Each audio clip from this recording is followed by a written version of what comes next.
Agenda setting for those seeking political office is considered a critical aspect of leadership selection in all civilized societies.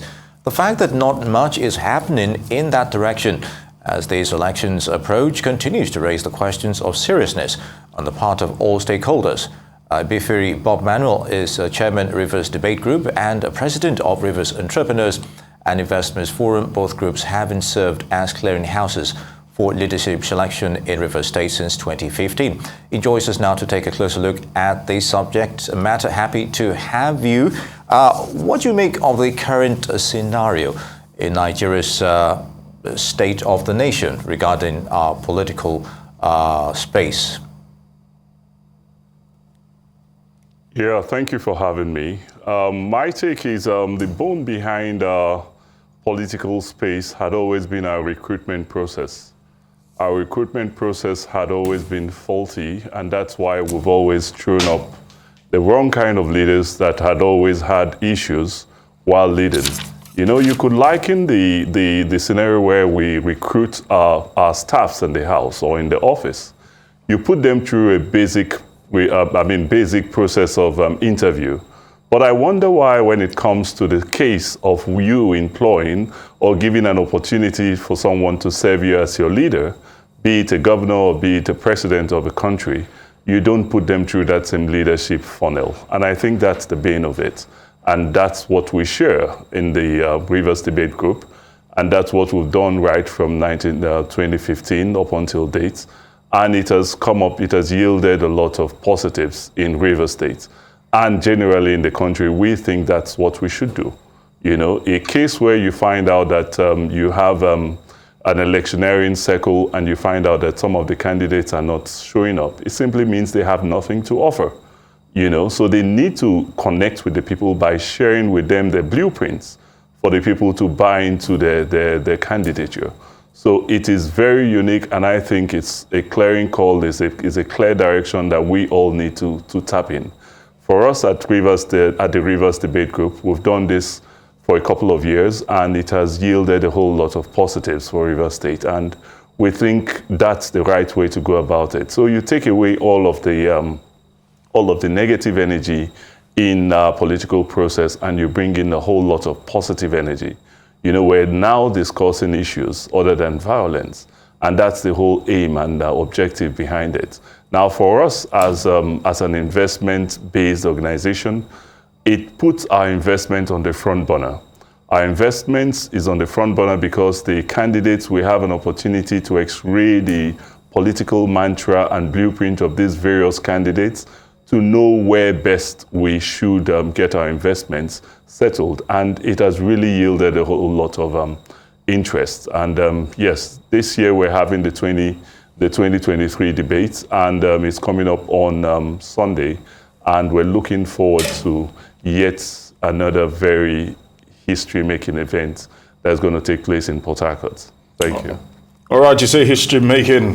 Mr. Bobmanuel, I would like to find out from you. Some would say that we are in the Fourth Republic, but this style of democracy whereby people would always have to answer questions from the electorate, some might say it's a Western contraption and is not best suited to our own style as Africans, so to speak. What do you have to say to that, one? And two, do you think that oratory, power, and the gift of the gab is one of the best judgments on leadership? Because we've seen people that are slick, and when it comes to implementations, they're far from it.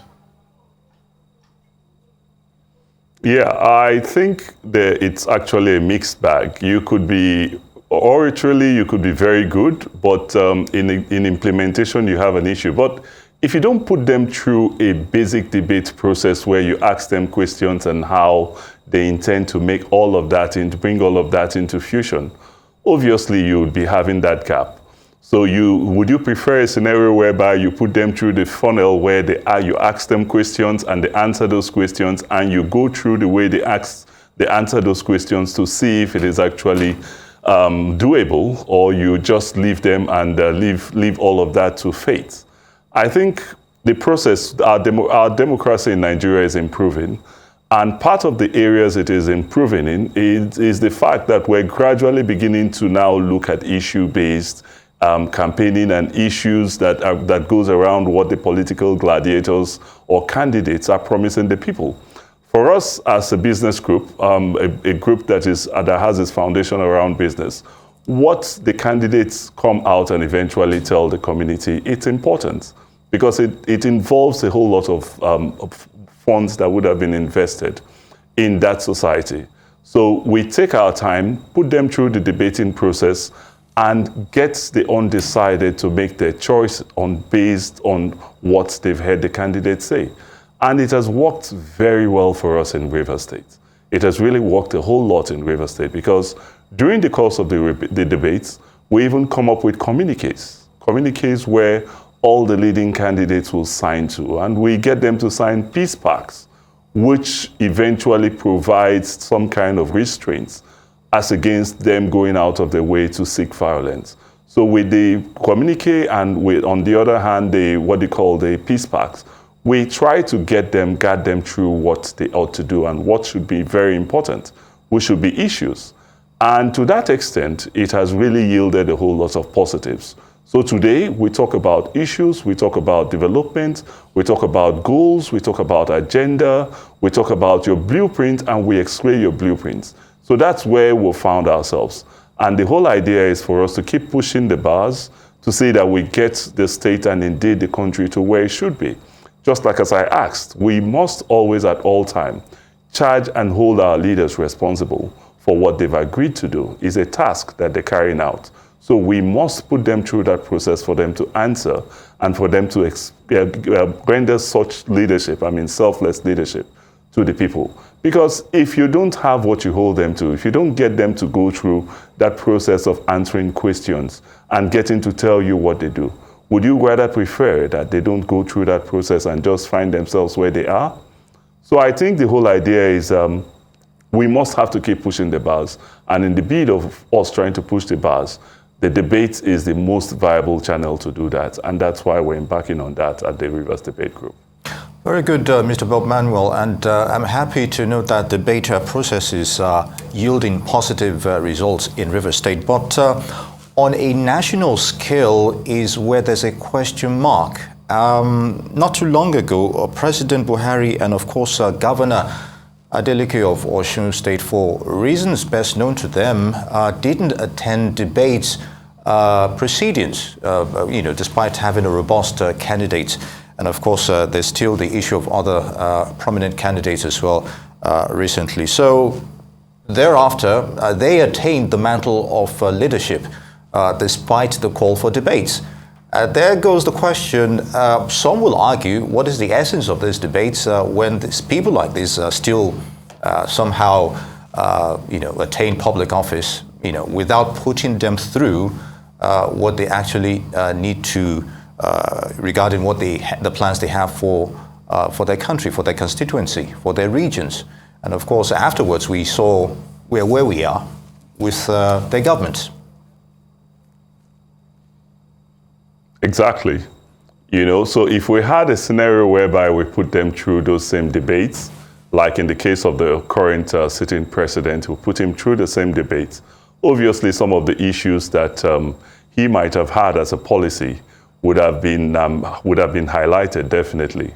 And if they would have been highlighted, he would have had a second thought on some of the things he did. Basically, that's if he eventually wins. But in a scenario whereby, our democracy is still very young, and that process where the space that the debate plays, it's obviously, we're gradually getting to that point where it becomes very, very, very organic and very important for candidates to go through debates. And by the way, debates are structured for the undecided voters. So if you're a political party and you think you have a lot of support followership, and you think you can win an election without a debate, it's worth giving a shot. But the truth about it is, you will never know if you're going to win the election without the debate if you don't come for the debate. But the whole idea behind the debate is the debate galvanizes the undecided voters towards a certain direction where they make up their minds on who eventually they're going to throw their support behind. So that might have happened in the past, but currently things are very difficult. The economy is doing badly. All sectors are challenged in the country, and it is a clarion call that we need leaders that could think, that could put on their thinking caps and could lead us through the path and the channel we're in currently. So debates are very key because they help to shape the electoral space. The voters, it help to make up the voters their minds. Because in a scenario that like what we have today, looking at it from a national point of view, you have a scenario whereby you have 4 very eminent candidates that are most likely, either one of them would most likely eventually win. So you're having a scenario whereby the gap between different political parties in the political space is not as wide as it used to be.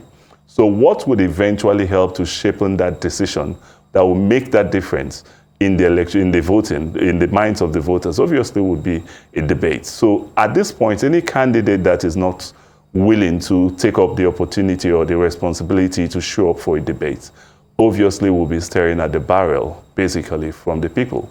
Because the people, we are at this point where we're at the crossroads where we need clear understanding of the trajectory of this country and the trajectory of the various states. All right, Mr. Bobmanuel, exactly what permit me to interject here. Yeah. Permit me to interject for just this particular reason. Because if we're to put it out there in the open, the candidates of the APC or the APC presidential candidate talking about Bola Ahmed Tinubu has shied away from debates. And his people are eminently confident that with or without attending massive debates, he will still win. Now juxtapose that with the fact that people criticized those that are running for the highest office in the land, going all the way to London, to Chatham House, acknowledging and also honoring invitations, but refusing to honor invitations being given by think tanks and organizations like yourself. What do you make of that particular scenario? Talk to us about that. These 2 things. Well, I think clearly, in organizing debates, it takes a lot. It involves a lot of planning, and it involves a lot of know-how and transparency and confidence. You must have that much prerequisite of confidence in the various candidates you're inviting to come on air or to come for a debate or for a platform to debate with other candidates. If they don't share that amount of confidence in what you're doing, obviously they might shy away.